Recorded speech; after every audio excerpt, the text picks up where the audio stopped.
माँ मुझे बहुत गर्मी लग रही है। माँ मुझे भी लग रही है। जंगल में अचानक गर्मी बढ़ गई है। तुम डरो मत, मैं हूं ना तुम्हारे साथ।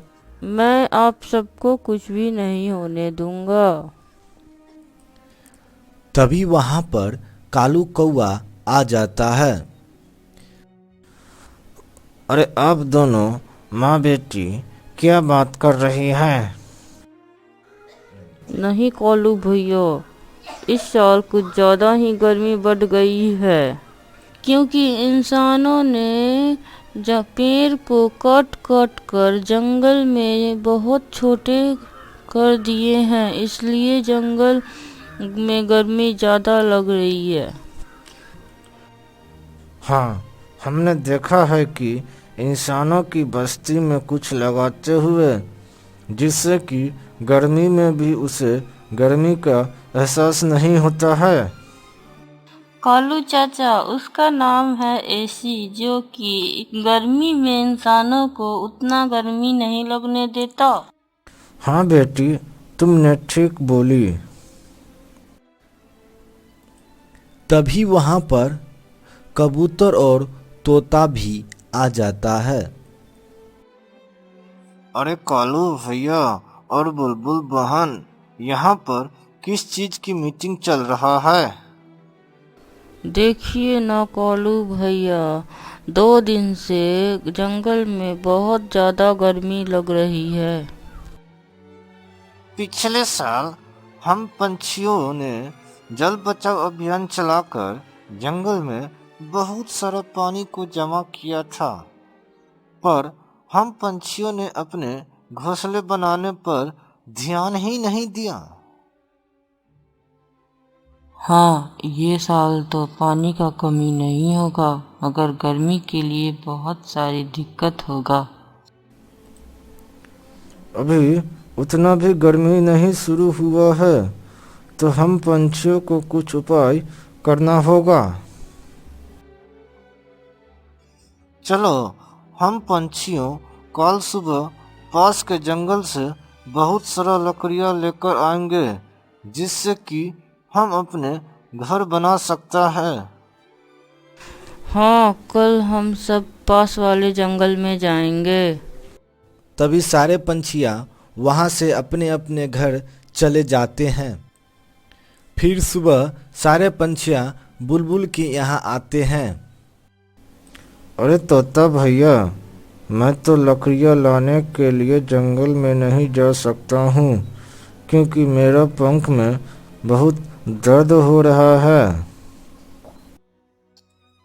हाँ, ये कैसे हुआ? कल जब हम लोग यहाँ से अपने अपने घर जा रहे थे, तब अचानक हम एक पेड़ से टकरा गया और मेरा पंख में चोट लग गया।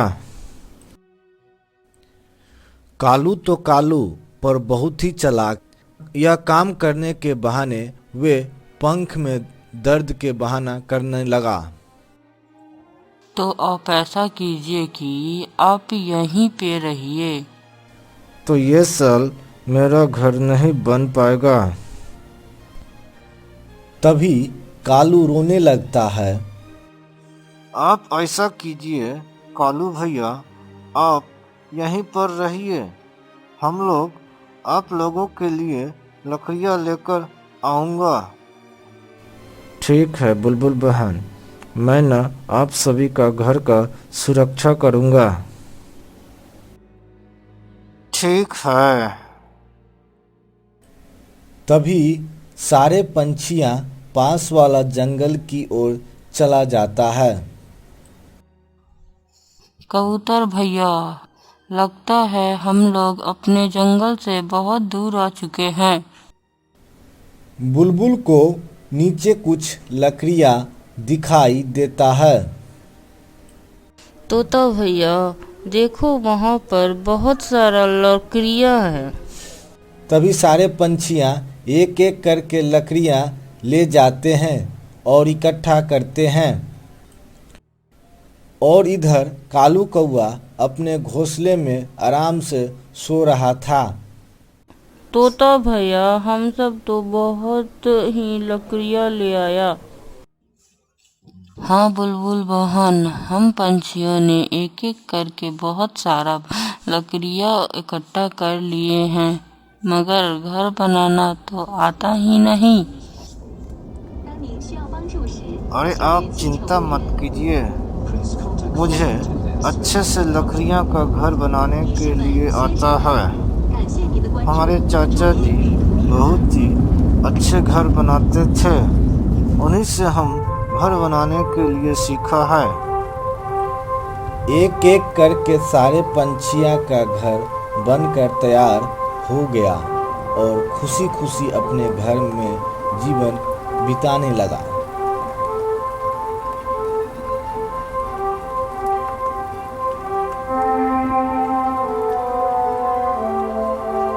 कालू जी, मुझे भूख लग रहा है। आप जो कल भोजन लेके आए थे वो तो खत्म हो गया है। अरे मैं तो बड़ा ही मुश्किल से अनाज कबूतर के यहाँ से चुराया था, पर वो इतना जल्दी खत्म हो गया। हाँ, आप तो थोड़ा ही अनाज लाए थे और आप बोल रहे हैं कि जैसे 10 दिन का अनाज लाए थे। जल्दी जाएं, मैं तो भूख से बहुत ही परेशान हूँ। अच्छा, जाता हूँ। आज मैं किसके घर में चोरी करूँगा? आप किसी के घर में चोरी कीजिए, मगर मुझे अनाज ला के दीजिए। देखो गोरी, जब सारे पंछियाँ अनाज लेने के लिए अपने घोंसले से चले जाएंगे तो ही मैं चोरी करूँगा, तो मैं थोड़ा सा आराम कर लेता हूँ। कालू और गोरी वह हर दिन किसी न किसी का भोजन चोरी करके खाते थे। ये दोनों जंगल में बहुत ही कामचोर पंछियाँ थे। माँ, मुझे बहुत भूख लग रहा है। लो बेटा, ये अनाज के दाने खा लो। बुलबुल अपने घरों में कुछ दिनों से अनाज जमा कर रही थी, इसीलिए उसका घर में कुछ अनाज पड़ा था। तभी गोरी कालू को फिर से बोलती है, ए जी, सो गए? मुझे बहुत ज्यादा भूख लग रही है। नहीं नहीं, मैं तो सोया नहीं हूँ। आप ऐसा कीजिए कि बुलबुल बहन के घर में चोरी कीजिए, क्योंकि बुलबुल बहन कुछ दिनों से अनाज इकट्ठा कर रहे हैं। आप ऐसा कीजिए कि किसी तरह बुलबुल के बच्चे को उसके घोंसले से दूर करना होगा, नहीं तो मैं पकड़ा जाऊंगा। मैं ऐसा करता हूँ कि बुलबुल का बच्चा को किसी बहाने मैं नदी किनारे ले जाता हूँ और आप बुलबुल के घर में चोरी कीजिएगा। ठीक है। मैं जंगल जा रही हूँ, बेटे आप घर पे रहिएगा, क्योंकि कुछ दिनों से जंगल में बहुत सारी चोरी हो चुकी हैं।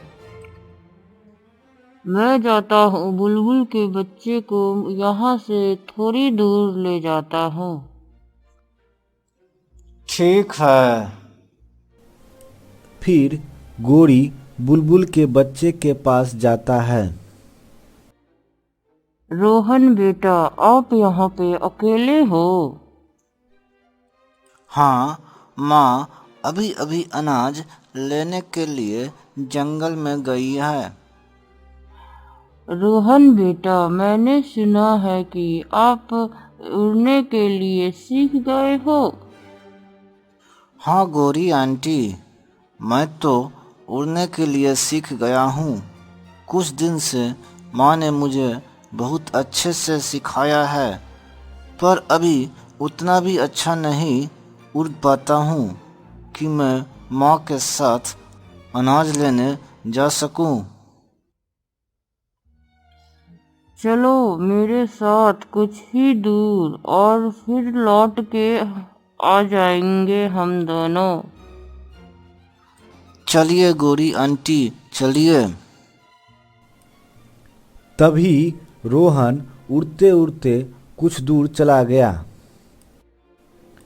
इधर कालू कौआ बुलबुल के घर से सारा अनाज चोरी करके अपने घर ले जाता है।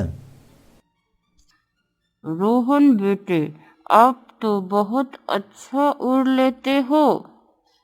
चलो अब हम लौट कर अपने घर चले जाते हैं।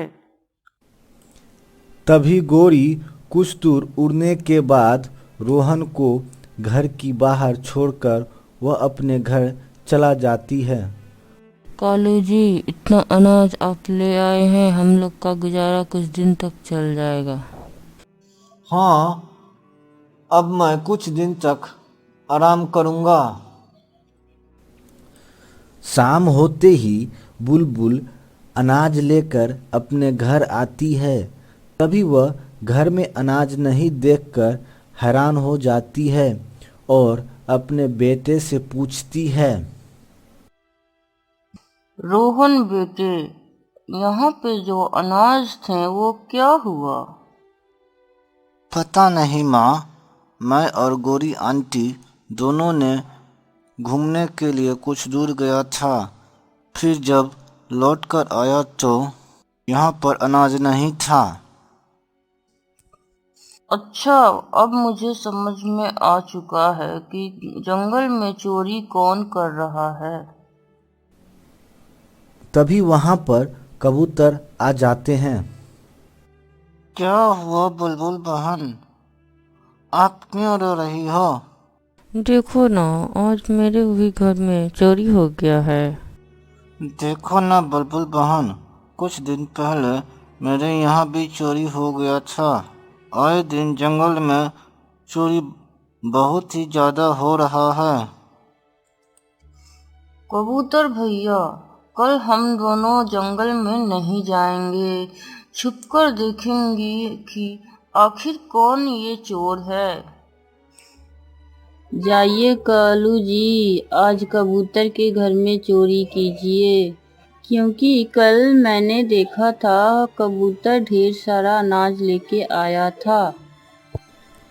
फिर कबूतर और तोता दोनों एक पेड़ के पीछे छुप गया।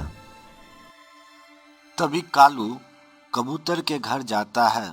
जैसे ही कालू कबूतर के घर के अंदर जाता है, बुलबुल और कबूतर भी वहाँ आ जाता है। अच्छा कालू भैया, आप ही चोरी करते हैं जंगल में?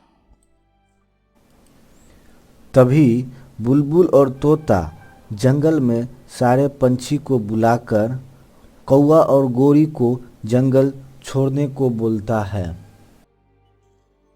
हमसे बहुत बड़ा गलती हो गया। अब मैं कभी नहीं चोरी करूँगा। मुझे आप सब माफ़ कीजिए। तभी कालू कौवा और गौरी को कोई भी पंछी माफ नहीं करता है। वे दोनों जंगल छोड़कर किसी दूसरे जंगल में चला जाता है।